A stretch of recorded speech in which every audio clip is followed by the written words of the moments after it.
Hello everyone, good morning, welcome back to my channel. तो आपका फिर से एक बार स्वागत है मेरे न्यू ब्लॉग में।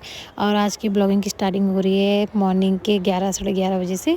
और आज स्पेशल ब्लॉग है बिकॉज आज हमारे मोहल्ले में आई है देवी माता। तो ये दक्षिण काली देवी है। तो इनकी डोली आज हमारे मोहल्ले में आई थी। वैसे तो 3-4 दिन से माता रानी यहाँ भ्रमण कर रही हैं गौचर में। तो आज हमारे मोहल्ले का नंबर था।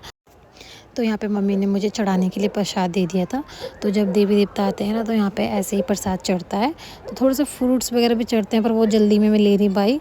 और ये देखिए सब अपने अपने घर से ऐसे थाली सजा के लाए थे।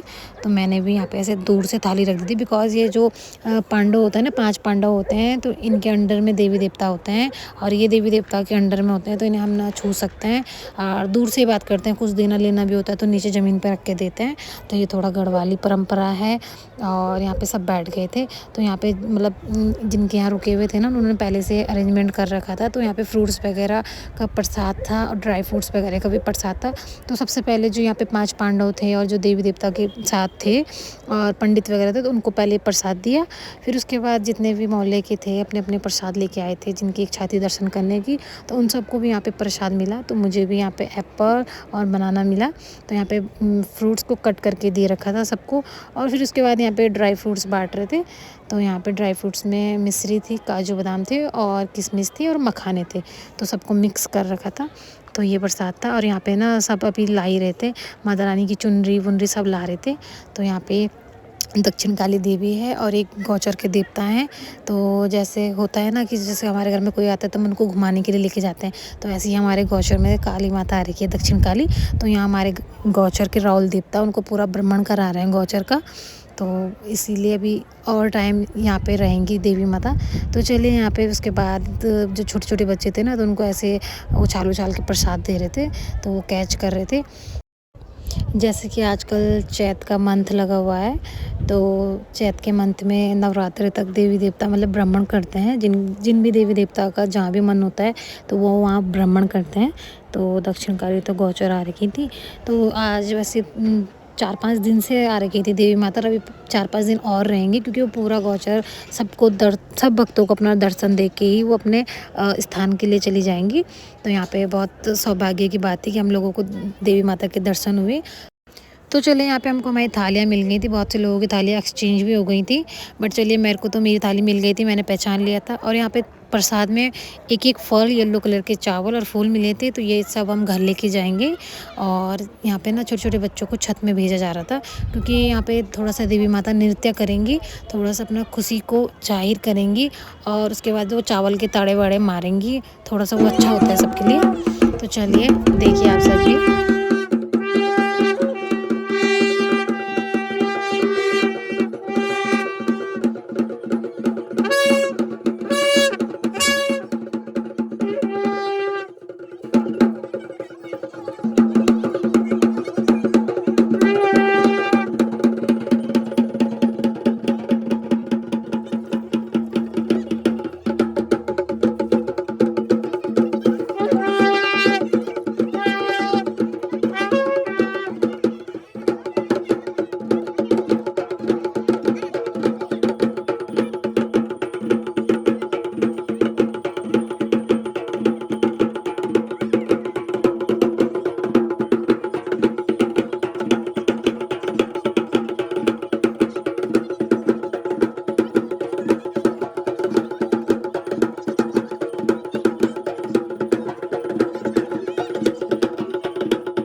उसके बाद देवी माता ना अपना आप ही उनके पास गई, जिनके घर में देवी माता रुकी थी, तो उनको देवी माता आशीर्वाद देने के लिए गई और उनसे विदाई लेने के लिए गई कि अब मैं जा रही हूँ।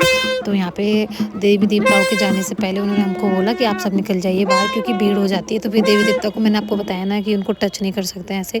तो यहाँ पे हम सब बाहर जा रहे थे, तो यहाँ पे हम सब प्रसाद लेके बाहर जा रहे थे। तो जैसे सब बाहर चले जाएंगे उसके बाद पीछे से देवी देवता आ जाएंगे।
उसके बाद हम भी थोड़ा बाहर तक छोड़ने के लिए आ गए थे देवी माता को, सड़क तक।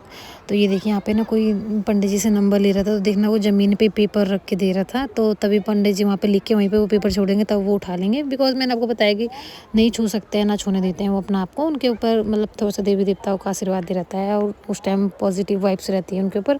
और चलिए यहाँ पे देख सकते हैं आप, अगल बगल वाले मोहल्ले भी घर से बाहर आ गए थे, तो यहाँ सड़क पे भीड़ लग गई थी। तो अभी देवी माता जा रही थी भैरव मंदिर, तो उससे पहले यहाँ पे जितने भी भक्त बच गए थे उनको भी उनके घर घर जाके दर्शन दे रही थी। और ये कितनी अच्छी बात है ना कि मतलब अगर जैसे भक्त वगैरह नहीं जा पाते हैं तो देवी उन्हीं के घर जा रही थी सबको दर्शन देने। और उसके बाद वहाँ पे सबका कंप्लीट हो गया था, तो फिर देवी माता नीचे ही साइड जा रही थी, क्योंकि आज उनका बुलावा भैरव देवता मंदिर है, तो उनका जितना भी लंच है आज वहाँ भैरव देवता के वहाँ पे होगा। और यहाँ पे आंटी मुझे कह रही थी कि चल नीचे तक छोड़ने चल मंदिर तक। अब मुझे थोड़ा सा लेट हो रहा था, घर पे मुझे जाना था, तो यहाँ पे गुनगुन थी, तो मैंने कहा गुनगुन के साथ चले जाओ। तो यहाँ पे ये सब चले गए थे और यहाँ पे गाड़ियों की भी काफ़ी जाम लग गया था। और पता है वो मोहल्ले वालों को तो प्रसाद और चावल के ताड़े लगे रहे थे, पर जो गाड़ी में थे ना उनको भी प्रसाद दिया जा रहा था और ताड़े वाड़े लग रहे थे। और जो देवी माता के साथ जितने भी पंडित वगैरह थे ना, तो उनके पैरों में चप्पल नहीं थी और पता नहीं कितने दिनों से उन्होंने नहीं पहनी है। और अभी जितने दिन तक वो भ्रमण कर रहे हैं देवी देवताओं के साथ, वो उतने दिन तक पहनेंगे भी नहीं। तो चलिए अभी देवी देवता तो चले गए थे भैरव देवता मंदिर, अब मैं जा रही हूँ सीधा घर। और यहाँ पे मैं थाली लेके जा रही थी, इसमें प्रसाद था। बहुत से लोग तो वहाँ थाली भी एक्सचेंज हो गई, बट मैंने पहचान ली थी अपनी थाली। तो चलिए मैं पहुँच गई थी घर। और ये चावल जो मिले हैं ना, इनका ये होता है कि घर में जो मेंबर होते हैं ना, तो उनके थोड़ा थोड़ा सिर पे रखा जाता है। तो चलिए, वैसे तो पापा भी लंच करने आ गए थे, तो सबसे पहले मैं पापा के सिर पे ही रखूँगी ये फूल और जो ये चावल हैं। तो चलिए यहाँ पे पहले मैं पापा के सिर पे रखूँगी, उसके बाद मैं मम्मी के सिर पे। और अब जो जो आते रहेंगे, अभी सब बाहर गए हुए हैं, तो जैसे जैसे सब आते रहेंगे मैं वैसे वैसे उनके सिर पे रखती रहूँगी। और चलिए आज मैंने ब्रेकफास्ट भी नहीं किया था, मैंने मॉर्निंग से कुछ भी नहीं खाया था। तो यहाँ पे मम्मी ने दाल चावल रेडी कर रखे थे लंच में, तो यहाँ पे मैं लंच कर रही थी। और यहाँ पे छोटा वाला भाई बैठा है तुषार, तो हम दोनों साथ में बैठ के लंच कर रहे थे। बिकॉज पापा ने और भी लोगों ने पहले कर लिया था, दादी वगैरह ने, तो मैं और मेरे भाई रह गए थे, तो हम दोनों ऐसे लंच कर रहे थे। और इसको पता ही नहीं चला कि कैमरा स्टार्ट है, पर मैंने इसको बोला कैमरा स्टार्ट है, तो ये जा रहा था, मैंने इसको बोला मत जा। और यहाँ पे हम कैमरे को छेड़खानी कर रहे थे, बिकॉज ना ये मेरे पे फोकस कर रहा था, इस पर नहीं कर रहा था, फिर कभी इस पर कर रहा था तो मेरे पे नहीं कर रहा था। और चलिए अब थोड़ा सा कुछ मीठा हो जाए। और यहाँ पे ना ये शिवरात्रि के चौलाई के लड्डू का जो हो जाता है ना, सब बारूद ऐसा हो जाता है, तो वो बचा हुआ था, तो घर पे कोई नहीं खा रहा था, तो मैंने सोचा क्यों ना चौलाई की खीर बना दी जाए। तो यहाँ पे मैंने थोड़ी सी चौलाई ली है, दूध लिया है, शुगर लिया और इलायची ली है 2-3। तो अभी अगर ये दूध कम पड़ेगा तो फिर मैं और लूँगी। और चलिए बनाते हैं, अभी स्टार्ट करती हूँ। तो यहाँ पे मैंने सबसे पहले अपनी प्यारी फेवरेट कढ़ाई रखी है। मुझे घर में 3-4 कढ़ाई हैं, पर मुझे यही अच्छी लगती है क्योंकि छोटी सी है, थोड़ी प्यारी है, इसमें एकदम से चीज़ें बन जाती हैं। तो सबसे पहले मैंने कढ़ाई में डाला 1 स्पून घी, और उसमें डालूंगी मैं 2 इलायची भी, क्योंकि भुनी हुई इलायची का अलग टेस्ट होता है और जो ऊपर से ऐसे लिक्विड में डाला जाता है वो अलग उसका टेस्ट होता है। तो मैंने दोनों तरीके के टेस्ट के लिए बाद में भी डालूंगी और अभी भी डाल दी। और यहाँ पे मैंने अब चौलाई को भूनूंगी। वैसे तो ये ब्राउन पहले से हुई भी है, क्योंकि आपको पता है ये लड्डू का बुरादा है, तो इसमें शुगर भी पहले से ऐड है, इसलिए मैं थोड़ा शुगर कम रखूँगी। और यहाँ पे मैंने गैस को सिम कर दिया। अब मैं इसमें दूध छोड़ दूँगी। और मुझे लग रहा था कि दूध कम पड़ेगा, बिकॉज़ दूध सही है, नहीं डालना पड़ेगा। और अभी मैंने चुलाई छोड़ी भी है। और अभी अगर ये टेस्टी बनेगा तो नेक्स्ट टाइम मैं फिर से इसको बनाऊँगी खीर को। चुलाई वाली खीर है, इसमें मैंने शुगर ऐड कर दी। अब चलिए, एंड अभी इवनिंग के हो रहे हैं 4 साढ़े 4। तो थोड़ा-सा मीठा तो बनता ही है, बिकॉज़ इस टाइम हमारे यहाँ चाय भी बनती है। तो मैंने सोचा क्यों ना चाय के साथ-साथ आज खीर भी बना ली जाए। नेक्स्ट जिसको चाय पीनी होगी वो चाय पिएगा, और जिसको खीर खानी होगी वो खीर खा लेगा।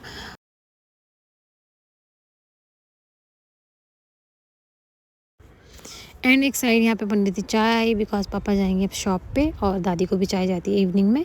तो यहाँ पे पापा के लिए और दादी के लिए चाय बन रही थी। और यहाँ पे दादी के लिए चुलाई की खीर भी जाएगी आज।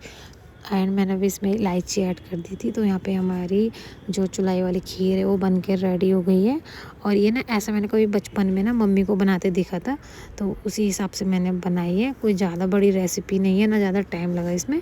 तो जैसे मैंने मम्मी को देखा था ना पहले कभी बचपन में, तो मैंने वैसे ही दिमाग में रख के सोच के तब बनाया। यहाँ पे देखिए चुलाई की खीर में उबाल आ गया है, इसका मतलब ये डन है, बन चुकी है।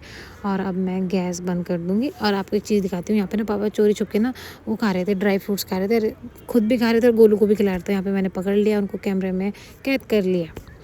तो चलिए, यहाँ पे बन गई खीर। अब मैं इसको सर्व करती हूँ और सबको दे के आती हूँ अंदर।